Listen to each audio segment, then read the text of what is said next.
ডিপিলাৰ বামুনচাৰ গাঁৱত বিহু উদযাপন কৰি এঘৰীয়া হোৱা প্ৰসংগ প্ৰতিদিন টাইমত সম্প্ৰচাৰিত হোৱাৰ পিছতে সিদ্ধান্ত গ্ৰহণকাৰী নাথ যোগী খেলৰ সভাপতি সম্পাদকে বিচাৰিলে ক্ষমা।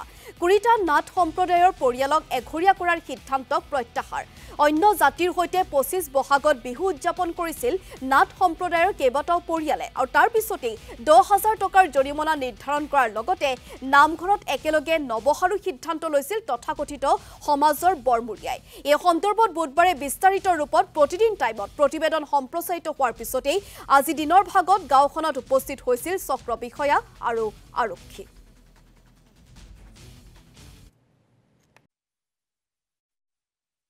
আমাৰ গাঁৱৰ যিটো সংঘৰ্ষ হৈছিলে বিহুক লৈ কেনে মানে ৰাইজৰ মাজত যে সংঘৰ্ষৰ সৃষ্টি হৈছিলে এই সৃষ্টি হোৱা ঘটনাটো আজি আমাৰ মকিমূৰ হ'ল। ইয়াত প্ৰশাসনৰ বিষয়া প্ৰশাসনিক বিষয়া আমাৰ মাজত আহি উপস্থিত হ'ল।